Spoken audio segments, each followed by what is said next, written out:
Assassin's Creed where you had Altair's story and Ezio's story.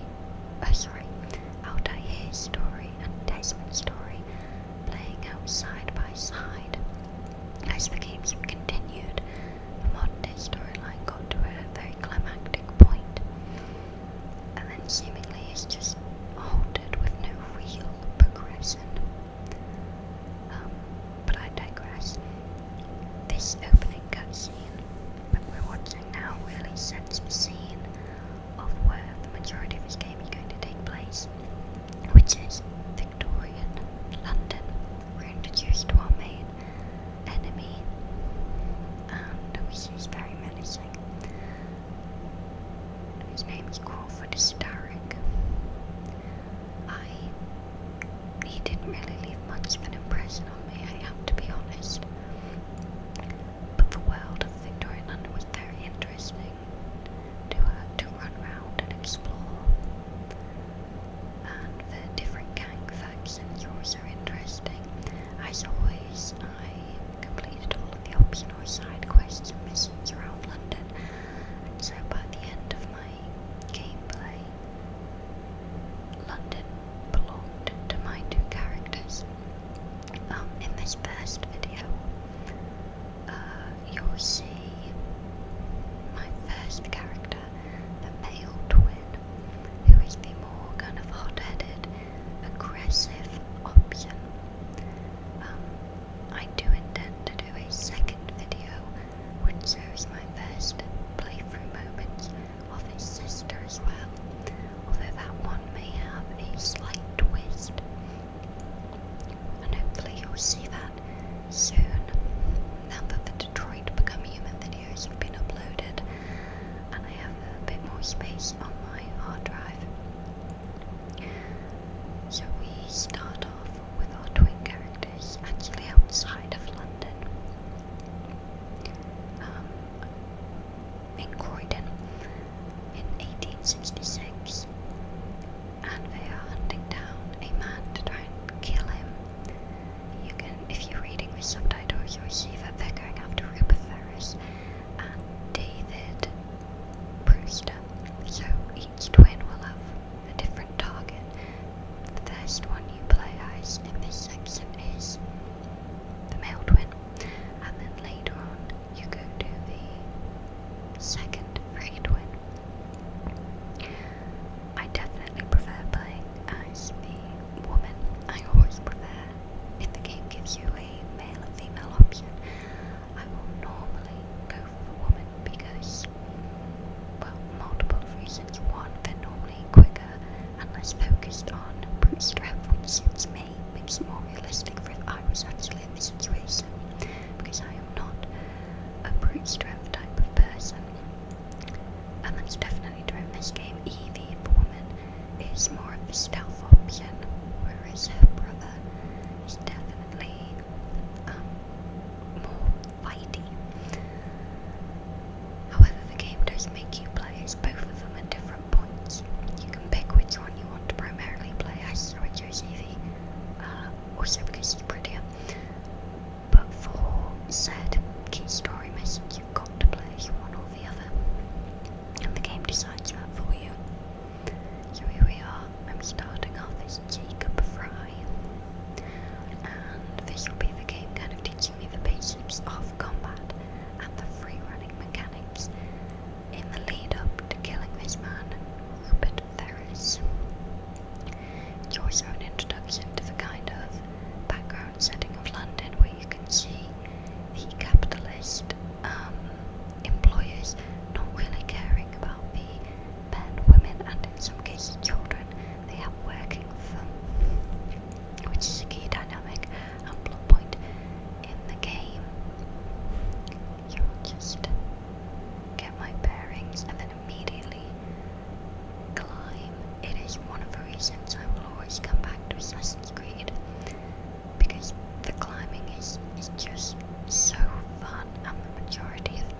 serious gamer.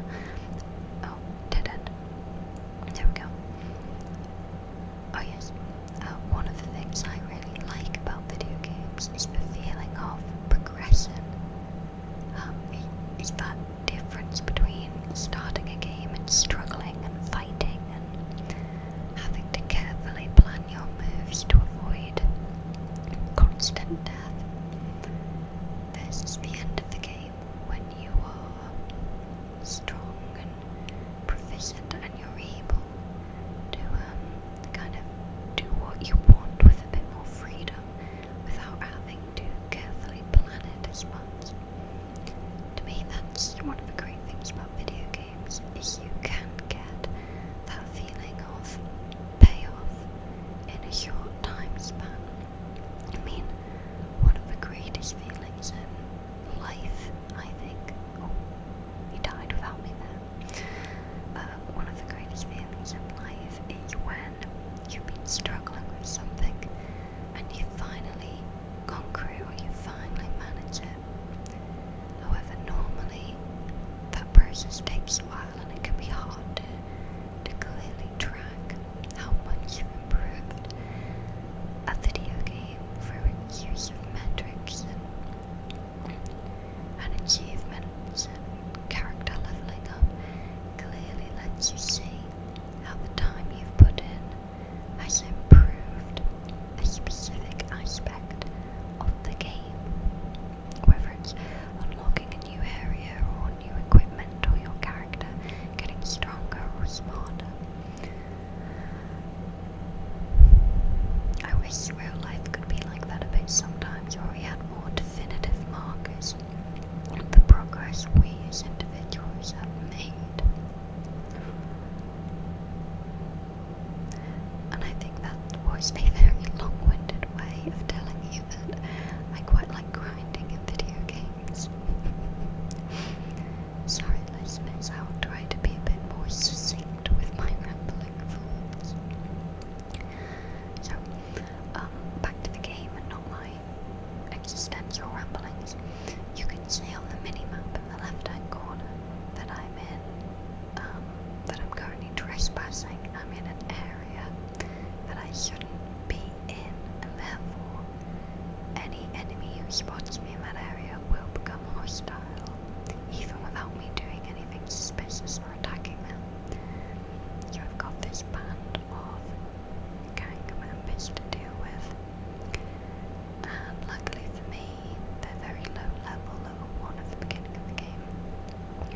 It's mainly to teach me the basics of strategic planning, but also block and how to break their defenses like that, so that later on in the game, when I encounter harder enemies, I've already got the basics that I need to survive.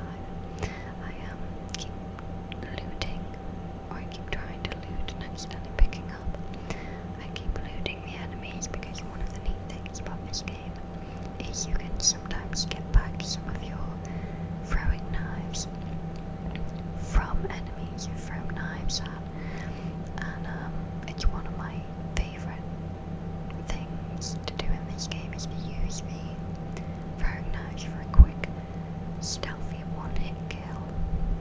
I'm not very good at it at the beginning, but by the end of the game, when I leveled Evie up and had about 30 throwing knives at my disposal, most side missions would be completed by finding different good hidden vantage points, and then everyone would get a quick knife to the head. Luckily for me, this game does not really require the assassins to be honourable, so I have free reign to act out my reign of knife terror as I please. Sorry.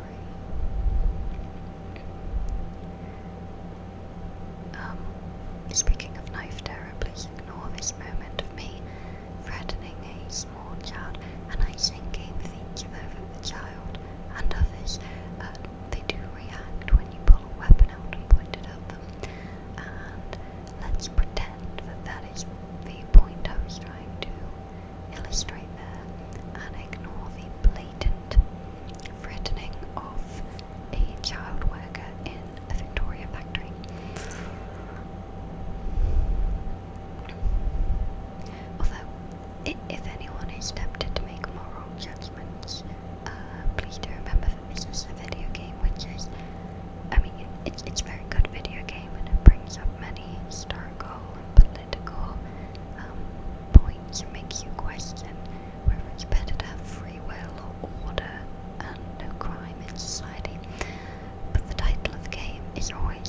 Assassin's Creed subtitle, this does imply that the main aim of the game is to kill people.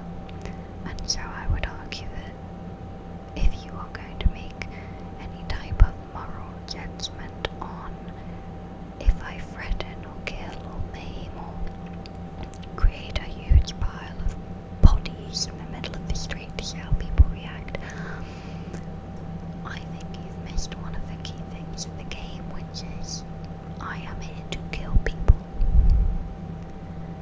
And sometimes do laugh about it. I really don't enjoy doing sneaky sections with Jacob in this game. He is definitely supposed to be more of a fighting character, and I distinctly remember at this point as well, I was rather annoyed because I have been looking forward to playing an Assassin's Creed game as a female character for quite some time, and it seemed as though I finally had my chance and they were making me play yet another man, and particularly after the last game where they took out the interesting multiplayer features where you could play as a woman and gave you the option of 4 identical white dudes, that this was just a bit frustrating to me to have a female character so close and yet not be able to access her yet. But that is remedied in about 5 minutes of gameplay, and after that I was very much Team Eevee all the way.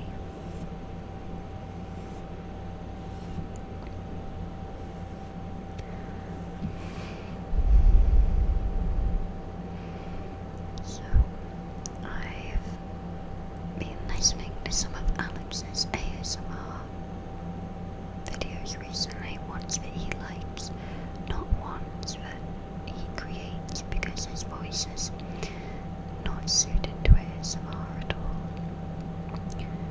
And I know that sometimes people use sound effects or different noises, or sometimes make different noises with their tongues, or different materials, and I'm not quite sure what would be effective, or even if that's something that I wish to do.